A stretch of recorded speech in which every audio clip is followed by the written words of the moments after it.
Hello friends, पूजा विद्यालय online teaching programme अंतर्गत अंग्रेजी विषय में ધોરણ 11-12 કોમર્સ અને સાયન્સમાં આપનું હાર્દિક સ્વાગત છે। મિત્રો, આપણો રનિંગ ટોપિક સિન્થેસિસમાં આજે આપણે પાર્ટ નંબર 3 ત્રીજા ભાગની ચર્ચા કરવા જઈ રહ્યા છીએ। પાર્ટ નંબર 3 મિત્રો, આ ટોપિકમાં બોર્ડની પરીક્ષા કે સ્કૂલની પરીક્ષામાં પૂછાતા 4 વાક્યોને જોડીને કેવી રીતે એક વાક્ય બનાવવું એ હું તમને આજે શીખવા જઈ રહ્યો છું। આગળના પાર્ટ 1 અને પાર્ટ 2ના લેક્ચરમાં મિત્રો મેં નિયમો અને ઉદાહરણો દ્વારા કન્જેક્શનનો ઉપયોગ કેવી રીતે થાય અને 2 વાક્યોને જોડીને કેવી રીતે એક વાક્ય બનાવી શકાય એ મેં તમને સમજાવવા પ્રયત્ન કર્યો હતો અને 4 પ્રકારના નિયમોની એક્સરસાઇઝ મેં તમને સોલ્વ કરવા આપી હતી। હું આશા રાખું છું કે તમે 4 પ્રકારના એક્ઝામ્પલની એક્સરસાઇઝ તમે સોલ્વ કરી લીધી હશે અને આગળના 4 નિયમના કયા કન્જેક્શન છે એ પણ તમે યાદ કરી લીધા હશે। ચલો મિત્રો, આજે આગળ વધીએ। આપણે પરીક્ષામાં મિત્રો તમને આ રીતની સૂચના આપી હશે, combine the following sentences and make a meaningful sentence. આ રીતનું તમને ઇન્સ્ટ્રક્શન આપેલી હશે। ધોરણ 11 સાયન્સ અને કોમર્સ અને ધોરણ 12 કોમર્સમાં આ રીતની સૂચના હશે। પણ ધોરણ 12 સાયન્સની વાત કરીએ મિત્રો, તમને એવી સૂચના હશે, combine the following sentence make a meaningful sentence by selecting the proper conjunction. આવું આપ્યું છે, by selecting the proper conjunction.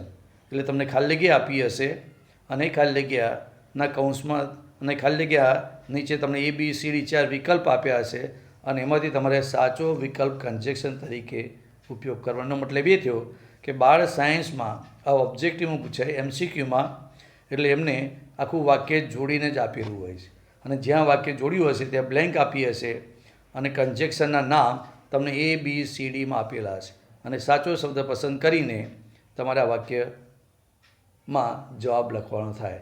જ્યારે ધોરણ 11 કોમર્સ અને સાયન્સમાં, ધોરણ 12 કોમર્સમાં આને આ રીતે પરીક્ષામાં આપ્યું હશે, combine the following sentence make a meaningful sentence. તમારે જાતે સંયોજકોનો ઉપયોગ કરીને જ તમારા વાક્ય જોડવાનું રહેશે। એટલે તમે જે કંઈ નિયમ મેં અગાઉ શીખવાડ્યા છે એ બધા જ નિયમ તમને યાદ હોવા જરૂરી છે મિત્રો।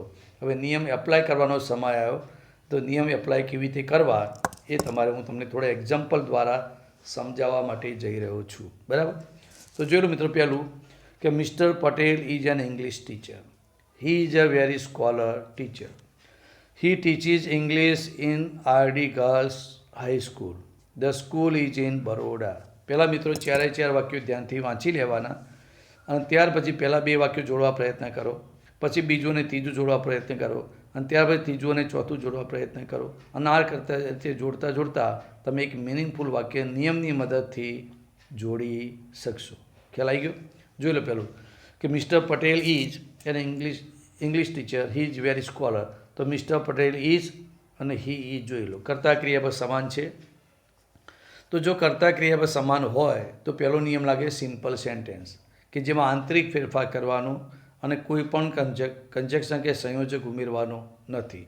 હવે વેરી સ્કોલર, ટીચર તો આપી છે, સ્કોલર શબ્દ છે વિશેષણ કહેવાય, એ નામની પહેલાં મૂકી દેશો એટલે એક વાક્ય થશે કે mister Patel is very scholar English teacher.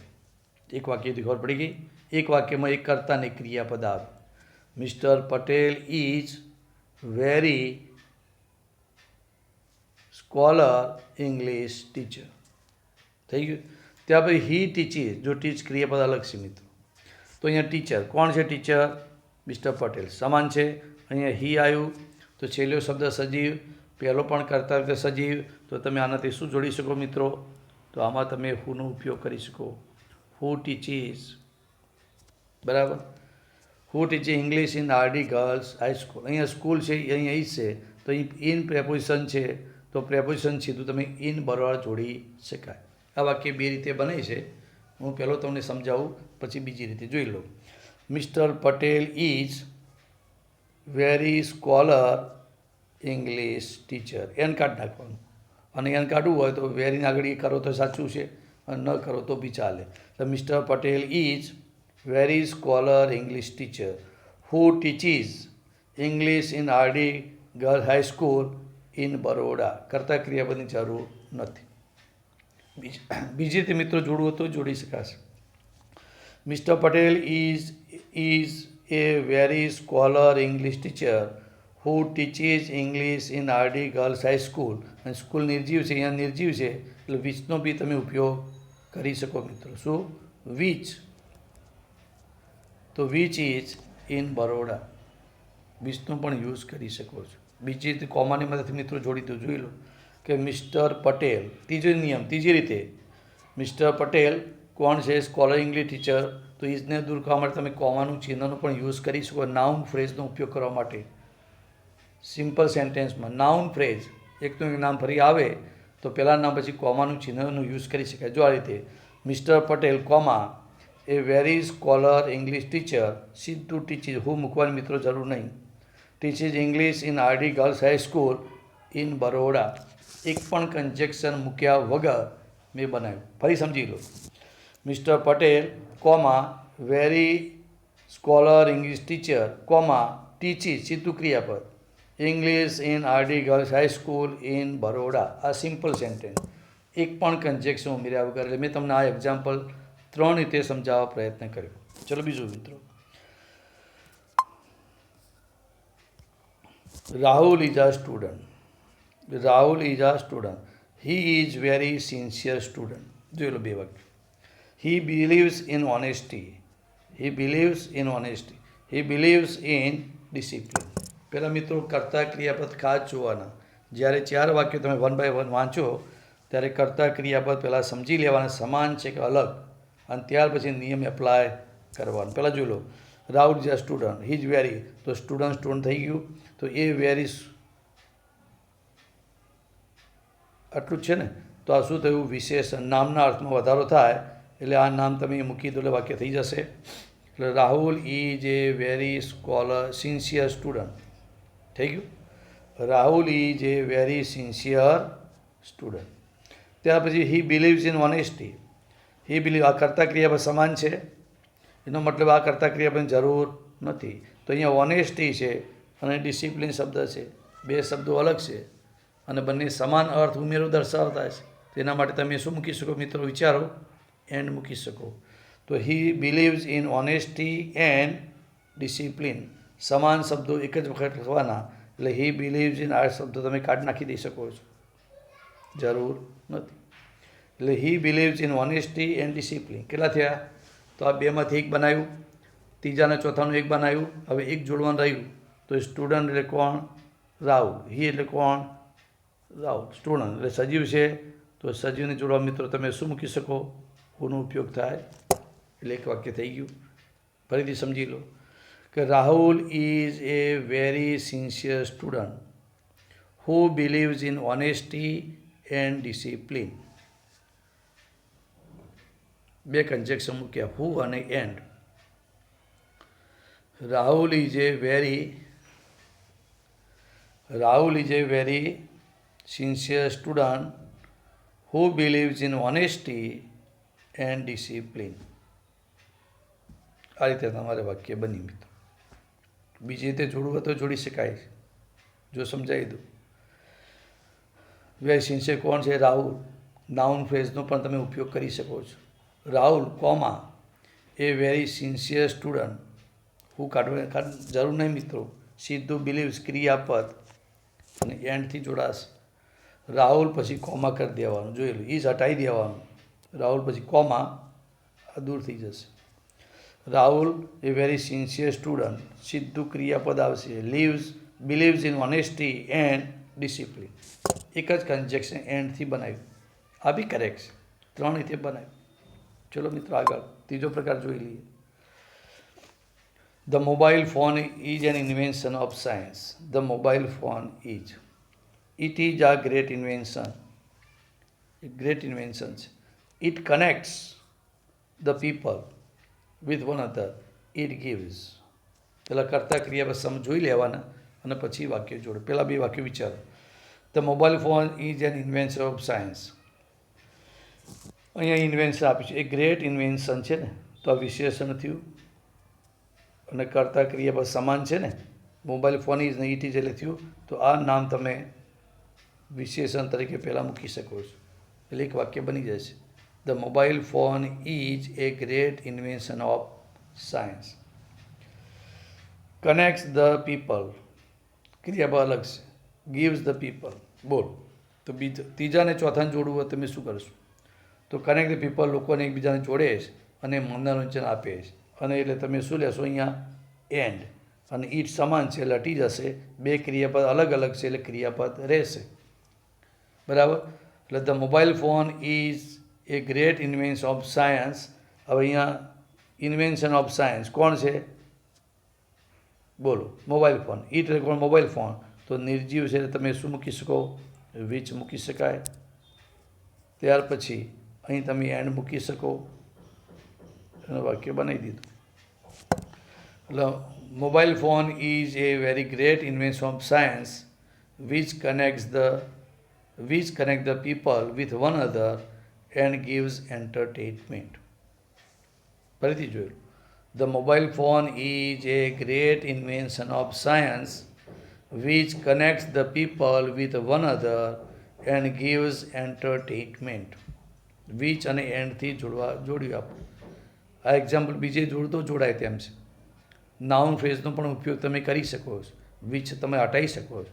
The mobile phone પછી comma A great invention of science કનેક્ટ્સ the people with one other and gives entertainment. એક જ કન્જેક્શન એન્ડથી પણ તમે બનાવી શકો છો. કોમાના ચિહ્ન એટલે કે નાઉન ફ્રેઝનો તમે ઉપયોગ કરી શકો છો મિત્રો. આ રીતે તમે એક વાક્ય બનાવી શકો. ચોથું વાક્ય જોઈ લો મિત્રો.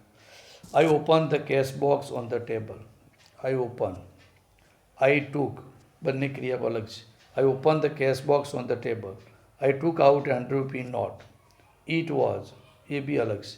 Given to me by the lady. She had, આ બી અલગ છે. એટલે ચારે ચાર વાક્યના કર્તા ક્રિયા શું છે? અલગ છે. એનો મતલબ આંતરિક ફેરફાર થશે નહીં. એટલે તમારે બે વાક્યને જોડવા માટે કાં તો બે વાક્યની વચ્ચે અથવા બે વાક્યની શરૂઆતમાં કન્જેક્શનનો ઉપયોગ કરવો પડશે. અને કન્જેક્શનનો ઉપયોગ વડે તમે આ એક બનાવી શકો છો. જોઈ લો હળ પહેલાં અર્થ સમજવા પ્રયત્ન કરવાનો. બંને ભૂતકાળ છે ને. આઈ open the cash box on the table, ઉપર મેં કેશ બોક્સ ખોલ્યું. બરાબર મિત્રો. બોલો. આઈ open the cash box on the table, કયો અર્થ નીકળે છે? બે વાક્યોની વચ્ચે જોડવા માટે તમને જોડે કેટલા નિયમ છે? 4. યાદ કરો. And, but, because, so or otherwise. 4 છે. કયો અર્થ નીકળે વિચારો. તો મેં કેશ બોક્સ ટેબલ ખોલ્યું અને એટલે શું નીકળે છે? તમારે એન્ડ આવશે. શું લઈશું આપણે? એન્ડનો ઉપયોગ કન્જેક્શન કરી લઈએ. I open the cash box on the table and I took out ₹100 note. અહીંયા it was given to me આપવામાં. ઇટ એટલે કોણ? તો નોટની વાત છે. અહીંયા નોટ છે. નિર્જીવથી મિત્રો. તો છેલ્લો શબ્દ નિર્જીવ હોય અને પછીના વાક્યનો શબ્દ પણ એ જ નિર્જીવ કરતા હોય તો શું લઈ શકાય? યાદ કરો. વિચ. ચલો વિચ આવી ગયું. Which was given to me by the lady. અહીંયા મિત્રો લેડી આપી છે અને અહીંયા સી એટલે કોણ? એ જ લેડીની વાત છે. છેલ્લો શબ્દ સજીવ, બીજા વાક્યનો પહેલો શબ્દ બી સજીવ. તો સજીવને સજીવ જોડવા મિત્રો શું આવે? હુ આવશે. એટલે હુનો ઉપયોગ કરી જોઈ લો. હુ હેડ કમ અર્લિયર. આ 3 કન્જેક્શન મૂકીને તમારે એક વાક્ય બન્યું. ફરીથી જોઈ લો. I open the cash box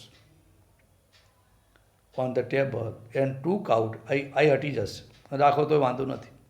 and took out ₹100 note which was given to me by the lady who had come earlier. She નીકળી જશે.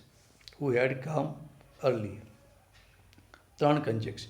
હવે બોર્ડની પરીક્ષા મિત્રો ધારો કે તમે એન્ડથી જોડ્યું અને વિચની જગ્યાએ તમે હુ મૂક્યું અને હુની જગ્યાએ વિચ મૂક્યું તો તમને શું? એક કન્જેક્શન સાચું છે એન્ડ, તો તમને 1 માર્ક્સ મળશે. અહીં વિચથી તમે જોડી દીધું અને અહીંયા તમે બટથી જોડી દીધું અને આ 2 કન્જેક્શન સાચા છે એન્ડ અને વિચ, તો તમને 2 માર્ક્સ મળશે.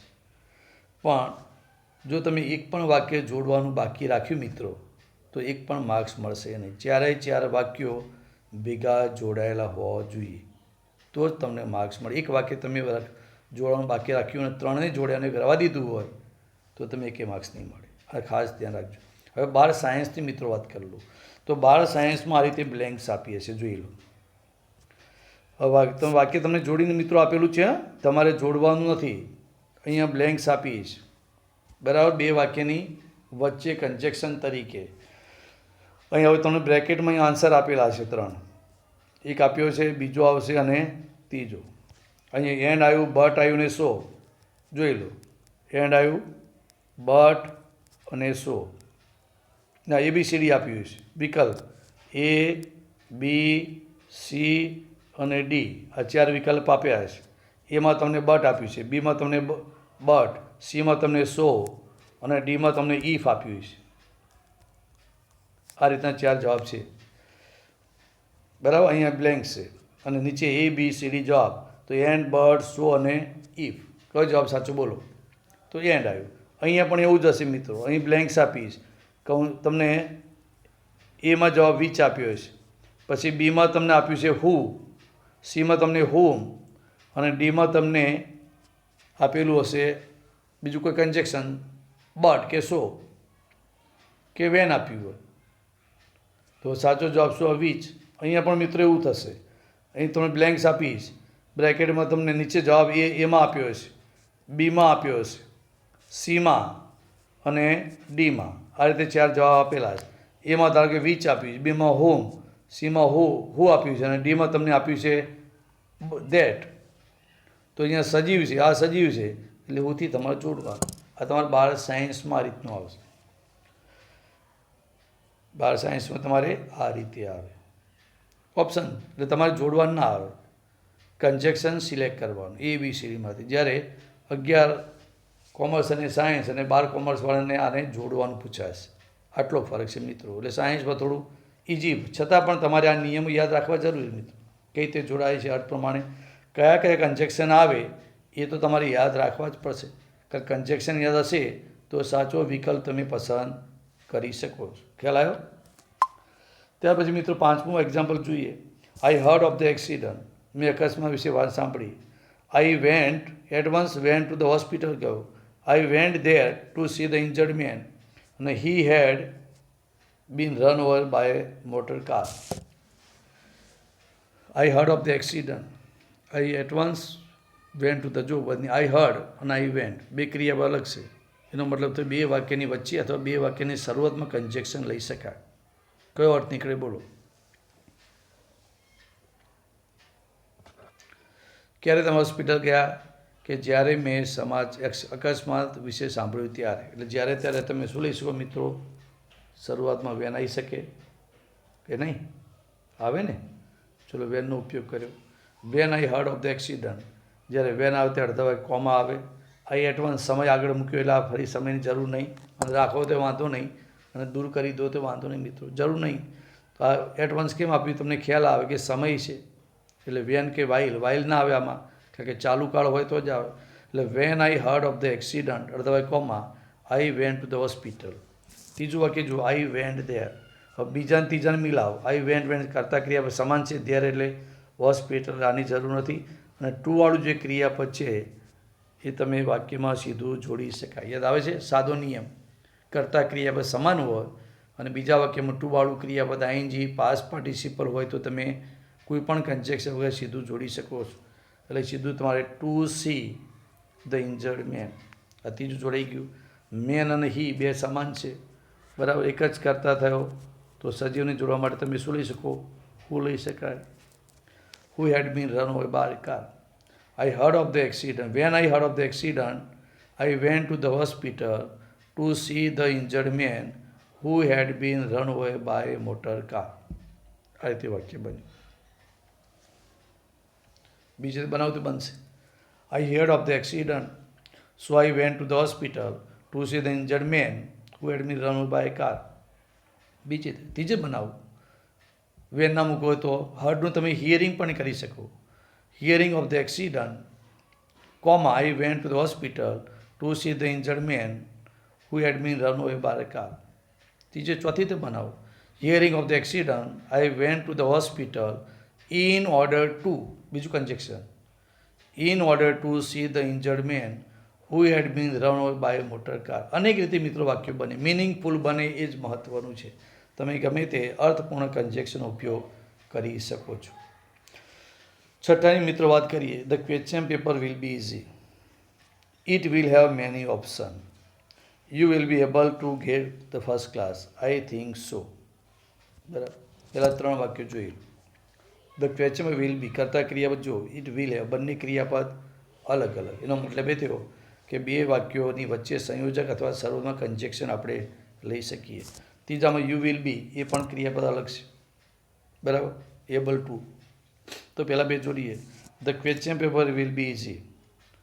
અને એટલે તમે શું કહીશું કે 2 વાક્ય વચ્ચે માટે એન્ડ આવશે. The question will be easy and it will have many option. તેથી એટલે તમે શું લઈ શકો? સો લઈ શકો, અથવા ધેરફોર. શું લખો? સો લઈ શકાય. So you will be able to gate first class. હવે ચોથું વાક્ય છે મિત્રો, આ સો વાળો નિયમ છે. સોની જગ્યાએ આપણે શું મૂકવાના આવે? દેટ. અને આ દેટ વાક્ય ક્યાં લઈ જવું છે? શરૂઆત. ઘણીવાર આવા વાક્ય પરીક્ષામાં પૂછાય મિત્રો કે છેલ્લી વાક્ય ઘણીવાર પહેલું થઈ જાય. તો આવા પ્રકારના સો ઇટ ધીસવાળા વાક્યો હોય ને, તો એ તમારે ફરજિયાત પહેલું મૂકવું પડે મિત્રો. આ ખાસ મગજમાં રાખજો. એટલે આઈ થિંક દેટ, પહેલું વાક્ય, I think that the question paper will be easy and it will have many options, so you will be able to get the first class. આ રીતનું બનશે. I think that the question paper will be easy and it will have many options, so you will be able to get the first class. તેથી તમે first class મેળવી શકો. આ રીતે તમે વાક્યો જોડીને એક મિત્રો બનાવી શકો છો. ખ્યાલ આવ્યો કે નહીં? કોણ? ત્યાર પછી મિત્રો જોઈ લો 7મો પ્રકાર, ધ સન રોજ. પછી મિત્રો ફૂલ સ્ટોપ આવમાં રહી ગયું છે, પૂર્ણવિરામ આવશે અહીંયા. આ બીજું વાક્ય શરૂ થાય, ધ ટ્રાવેલર્સ, ધ કેપિટલ આવે મિત્રો. The travellers began their journey. They wanted to go to Ambaji. It was about 50 miles away from there. 4 વાક્યો થયા. હવે પેલું ધ સન રોજ, સૂર્યનો ઉદય થયો. The traveller began their journey. ક્યારે મુસાફરી શરૂ કરી? કે જ્યારે સૂર્યનો ઉદય થયો ત્યારે. એટલે તમે શું મૂકી શકો મિત્રો? વેનનો ઉપયોગ કરી શકાય કે નહીં? અથવા એસ સુને એચ, ચલો વેન. અડધા વાક્ય કોમાં મૂકો એટલે 2 વાક્ય જોડાઈ ગયા. ત્યાર પછી દે વોન્ટેડ આપ્યું છે, તો વાક્યમાં કરતા ક્રિયા તમે આપણે નિયમ સમજાવે કે વોન્ટ, વાય, ડિઝાયર આ જેવું આવે તો ટુ વાળું સીધું ક્રિયાપદ જોડી શકાય. ત્યાર પછી અંબાજી આપ્યું છે મિત્રો, અહીંયા ઈટ આપ્યું છે, તો નિર્જીવ થયું. તો નિર્જીવ માટે આપણે શું લખી શકાય? વિચ મુકાય ને કે નહીં? તો when the sun rose, comma the traveller began their journey to go to Ambaji which was about 50 miles away from there. કેટલા કન્જેક્શન થયા? 2, વેન અને વિચ. અને ટુ વાળું સીધું જોડી દીધું. અને બીજી રીતે જોડવું તો જોડાય. બીજી રીતે નિયમ કહીએ, ધ સનરોઝ, સૂર્યનો ઉદય થયો. અને and the traveller began their journey. કેમ શરૂ કરી? તો વોન્ટેડ અલગ છે, બીકોઝ લઈ શકાય. because they wanted to go to Ambaji, which was about 50 miles away from there. બીજો નહીં, 20 થી જોડી, એન્ડ થી જોડી, એન્ડ ત્યાર પછી તમે શું? બીકોઝ અને વિચ, 3 કન્જેક્શનથી જોડ્યું. આપણે એમાં 2 થી જોડ્યું હતું. આ બોર્ડની પરીક્ષામાં પૂછાયેલું વાક્ય પેરેગ્રાફ છે મિત્રો. હારી. 8માની વાત કરીએ, do you want to keep healthy and fit. પ્રશ્નાર્થ વાક્ય છે. પ્રશ્ન વાક્ય હોય એટલે મિત્રો શું થાય? લગભગ કન્ડિશન, શરત. જો અને તો, આ ખાસ ધ્યાન રાખજો. પ્રશ્ન વાક્ય આવે ત્યારે કન્ડિશન શરત થઈ જાય. એટલે અહીંથી તમારે ઇફથી વાક્ય બનાવવું પડશે. અને આ જે વાક્ય છે એ પ્રશ્નને શું બનાવવાનું? વિધાન. અને ઇફ આવે એટલે અડધા વાક્ય શું થઈ જશે? કોમા. બરાબર ને? આપણે જોયું આગળથી. બીજું જોઈ you should eat fresh vegetable. અહીંયા ઈટ આપ્યું છે, અહીંયા શુડ આપ્યું છે. કરતા ક્રિયાપદ સમાન છે, ઓક્ઝિલરી, પણ મૂળ ક્રિયાપદ અલગ છે. ઈટ, ડ્રિંક. અહીંયા પણ શુડ છે, જોઈ લો. અને ટેક ક્રિયાપદ અલગ છે. દરેકમાં કર્તાને શુડ સમાન છે. એટલે આપણે ક્રિયાપદો અલગ ક્રિયાપદો છે, તો ક્રિયાપદોને આપણે જોડી દઈએ. તો જોડવા માટે તમારે આ રીતે વાક્ય જોડાય. જો પ્રશ્નાર્થ હોય તો ઇફ અને અનલેસ આવશે. અર્થ પ્રમાણે મિત્રો યાદ રાખજો કે if you want to keep healthy and fit, જો તમે હેલ્ધી અને ફિટ રહેવા માગતા હોય તો કરતા ક્રિયા લેવાનું. You should eat fresh vegetable, પછી કોમા, યુ શુડની જરૂર નહીં મિત્રો. ડ્રિંક પ્લેન્ટી ઓફ મિલ્ક, આ યુ શુડની ફરી જરૂર નથી. અને છેલ્લા શબ્દ માટે આપણે શું ઉપયોગ કરવાનો? એન્ડ, અને એનું એન્ડ ટેક એક્સરસાઇઝ ઓલ્સોની જરૂર નહીં. લખો તો બરાબર, ન લખો તો એ સાચું. જોઈ લો ફરીથી કઈ બન્યું. તો ઇફ યુ વોન્ટ, ડુ નીકળી જશે. પ્રશ્ન વાક્યનું સાદું વાક્ય બનાવો એટલે ડુ નીકળી જાય. એટલે if you want to keep healthy and fit you should eat fresh vegetable, comma, drink plenty of milk and take exercises also. જરૂર નહીં, ટેક એક્સરસાઇઝીસ. એટલે ઇફ અને એન્ડ બે કન્જેક્શન, અને બીજા વાક્ય ત્રીજા માટે પણ કોમા મૂક્યું આપણે, છેલ્લા માટે એન્ડ મૂક્યું. એ જ પ્રકારે બીજું વાક્ય છે, ડુથી શરૂ થાય. હવે તમે જાતે પ્રયત્ન કરો તો ખબર પડી ગઈ. પ્રશ્ન વડે શું આવે? ઇફ આવશે કન્જેક્શન તરીકે, અને ડુ નીકળી જાય. If you want to earn much એટલે અડધા કોમા આવે. યુ મસ્ટ અને યુ મસ્ટ દરેકમાં શું છે? આ સમાન છે એટલે આની જરૂર પડશે, ને વર્કની જરૂર પડશે. મસ્ટ એટલે એવોઇડની જરૂર પડશે. સમાન વાક્યો છે. તો if you want to earn much, comma, you must work hard, પછી કોમા, યુ મસ્ટ વર્ક સમાન છે ને, એટલે ફ્રોમ પ્રેપોઝિશન સીધું જોડી શકાય. From early morning to late evening and avoid laziness. If you want to earn much you must work hard from early morning to late evening and avoid laziness. આ રીતે બની. ત્યાર પછી તમને 10મું, Rane બેટેડ well, Jadeja bowl well, we lost the match, we lost it by 2 wickets. જોઈ લો. તો પહેલાં બે વાક્યો જુઓ. રાહણે બેટેડ વેલ, સારું બેટિંગ કર્યું. જાડેજા બોલ વેલ, કરતા ક્રિયા અલગ છે એટલે બે વાક્યોને તમારે કન્જેક્શનથી જોડવું પડશે. વચ્ચે કયા મૂકીએ વિચારો. તો રહાણે બેટેડ વેલ એન્ડ જાડેજા બોલ વેલ, સારું ને બોલિંગ કરી. But we lost the match, અહીં તમે શું મૂક્યું? એન્ડ મૂક્યું મિત્રો, બરાબર. પણ આપણે મેચ ગુમાવી, બટ આવ્યું મિત્રો. અને છેલ્લા વાક્યમાં મિત્રો વી લોસ સમાન છે ને, તો બાય પ્રેપોઝિશન છે. પ્રેપોઝિશન સાથેના શબ્દો સીધા વાક્ય તમે જોડી શકો.